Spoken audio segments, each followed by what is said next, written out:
E a gente já está de volta para esse terceiro bloco aqui do Redação Novo Tempo, pela rádio e pela TV Novo Tempo. Muito obrigado a você que participa com a gente sempre, inclusive pelas redes sociais. Tem muita gente que ao longo da semana tece ali comentários, conversa com a equipe do Redação. É o caso, por exemplo, de Euclides Rocha, Vera Lúcia Lima, Margarida Aragão, Felipe Alexandre dos Santos, Inês Nunes, João Novaes, Nayara Oliveira e Cátia Assunção. Muito obrigado, recebam aí o abraço de toda a equipe aqui do Redação. A gente fala agora sobre um assunto internacional.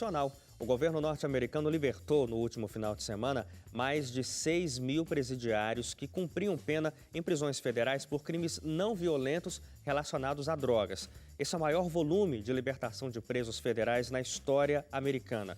Com quase um quarto da população carcerária do mundo em seu território, 2,3 milhões de presos, são 2 milhões e 300 mil presos. Os Estados Unidos começaram a tomar medidas para mudar esse quadro. Entre os presidiários liberados estão cerca de 1.700 imigrantes que vão ficar agora sob custódia do Departamento de Imigração, aguardando uma provável deportação. Já os prisioneiros que são americanos serão colocados inicialmente em casas de transição ou em prisão domiciliar. Se esse sistema funcionar, a promessa é de que nos próximos anos, cerca de 46 mil presidiários sejam libertos nos Estados Unidos. E interessante dessa discussão toda é que o governo americano prometeu um investimento relativamente pesado para a inserção desses presos na sociedade. Então, enquanto eles estão na casa de transição ou em detenção domiciliar, vão passar por processos como eu posso dizer, de reinserção, mas para aprender uma profissão, para poderem se preparar para voltar à sociedade, e aí não seria um peso, mas trabalharem e poderem ficar, pelo menos tendo a chance de estarem longe da criminalidade. Tem dois pontos interessantes nessa pesquisa, né? Nessa constatação aí. O primeiro é que não é só o Brasil que tem problema com superpopulação carcerária, né? A gente fala disso o tempo todo, os Estados Unidos, fica claro aqui que também eles têm um problema com isso. Eles têm um quarto da população carcerária do mundo, né? Exatamente. Então o problema ali é... Pegando lá do começo do programa, um quarto dá mais ou menos quantos por cento da população carcerária? Olha só, a gente divide em 4, então um quarto, tá vendo? Ah, entendi. Isso dá quantos por cento, Wagner? A porcentagem aí você está 25% do colégio. Calma, tu vou fazer a conta didaticamente. Ó, você tem 100%, você divide em 2, aí você tem 50%. Ó, 25%. Olha, muito bem. Mas o professor... Didático. O professor já tinha respondido isso que eu quis te dizer, ele já tinha matado a charada. É que eu quis mostrar que eu também sei matemática. Ah, entendi. Muito pouco. Mas aliás. voltando para a nossa discussão aqui agora, o outro ponto que eu achei muito interessante também dessa pesquisa é o seguinte, desde 1980, a população norte-americana cresceu 33%, de acordo com os dados do governo norte-americano. No mesmo período, a população carcerária norte-americana, apenas em prisões federais, sem contar aquelas de cada estado, cresceu cerca de 800%. Ou seja, pensa, 33% a população norte-americana como um todo, 800% a população carcerária. É um número absurdo de crescimento aqui, né? Agora o Wagner falou, né, isso mostra que os Estados Unidos também têm problemas de superlotação, mas eu realmente nunca vi o caso relatado pela mídia de superlotação, como a gente vê aqui. A gente vê aqui no Brasil uma cela onde cabem 20 e você tem 80, 100, 120 pessoas. Tem tanta gente que é impossível sentarem no chão. Então, essa questão da superlotação nos Estados Unidos, não sei se é parecida com o problema que a gente sofre aqui. O que eu não sei a produção é se tem está informando que há casos de prisões federais com uma superlotação na média de 40% acima do que deveria ter. Isso nos Estados Unidos? Nos Estados Unidos. Isso é expressivo, 40% a mais, é quase metade do que a mais. Agora, um ponto importante que você tocou no começo do bloco, que eu acho que é legal a gente falar, inclusive porque algumas vezes a gente já viu, por conta de pesquisas da Novo Tempo, a gente é transmitido, a Novo Tempo é transmitida dentro de alguns presídios aqui no Brasil. Então, é interessante a gente poder falar, inclusive com quem está dentro da prisão, esse ponto que você acabou de comentar, né?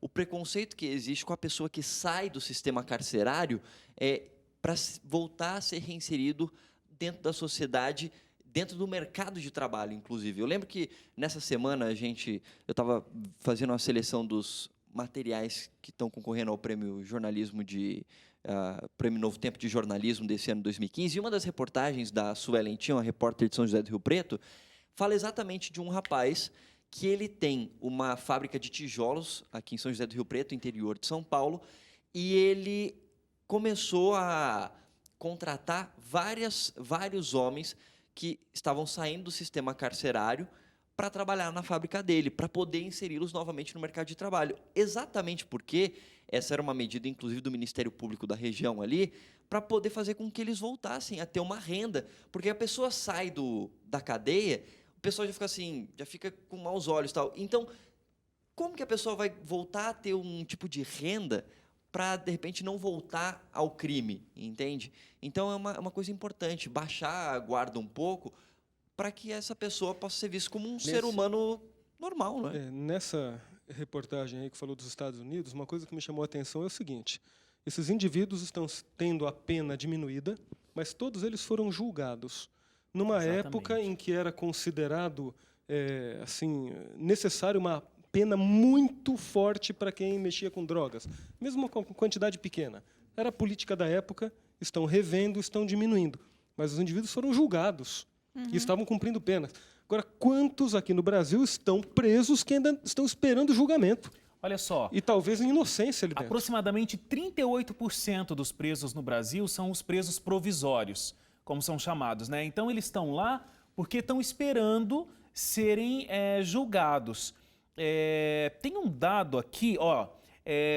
Os julgamentos de homicídio doloso, por exemplo, homicídio doloso é aquele quando o criminoso teve a intenção de matar. Demoram, em média, 8 anos e 6 meses para que aconteça o julgamento. Então, essa diferença foi uma coisa que me chamou muita atenção também quando estava vendo isso aqui. Lá existiu uma pena talvez supervalorizada nos Estados Unidos por conta disso. Eles estavam fazendo uma mega operação contra as drogas. Eles estão revendo isso hoje e estão tentando diminuir essa pena para que a pessoa saia mais rápido da cadeia. Agora, aqui no Brasil, muito dessa superpopulação carcerária é por conta disso. Eles estão lá esperando o julgamento. Ou Tem seja, gente que... o problema não é nem do processo carcerário brasileiro, mas da própria morosidade da justiça brasileira em poder julgar. E isso, obviamente, você falou, 38% são presos que estão nesse processo ainda de julgamento, né? Transição, eu não lembro qual era o termo exato que você usou. Provisório. Presos provisórios, e isso gera um custo para o Estado, né?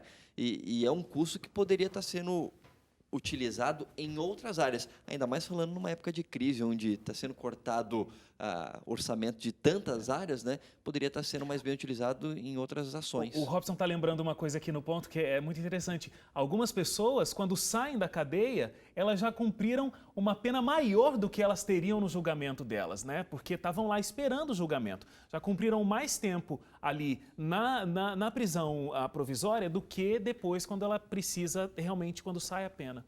E aí gera uma outra discussão, porque você não vê isso acontecendo, por exemplo, agora que a gente está enfrentando aí desde os últimos anos a caça à corrupção brasileira, você não vê isso acontecendo com os grandes, né? Você vê aí, o camarada passou 3 meses na cadeia e ele já consegue a flexibilização, vai para casa, cumpre o resto da pena domiciliar. Mas por quê?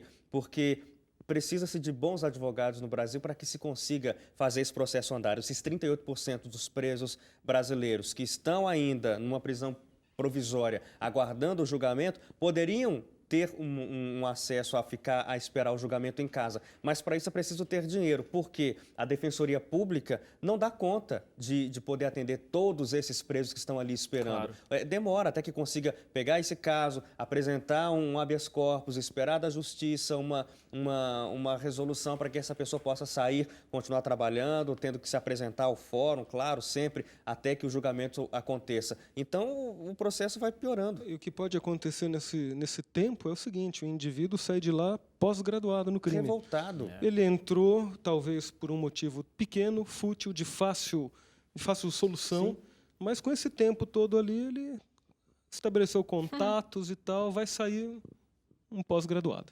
Infelizmente. E tem uma frase interessante do presidente Barack Obama que ele falou sobre essa situação toda. Ele falou assim, olha, nós encarceramos pessoas em uma taxa sem igual no resto do mundo, lá nos Estados Unidos, né? Respondemos por 5% da população mundial, os Estados Unidos como uma população como um todo, mais por 25% de seus prisioneiros. E aí vem a parte que eu achei interessante, ele comentando, baseado nas pesquisas aqui. E eles são desproporcionalmente negros e latinos. Então, isso mostra também, e você olha isso também aqui dentro da realidade brasileira, isso também acontece, né? A proporção da população encarcerada negra também é muito maior. E a gente, olhando por esse lado, você vê que existe um problema, inclusive social, ligado às oportunidades que as pessoas têm ao longo da vida.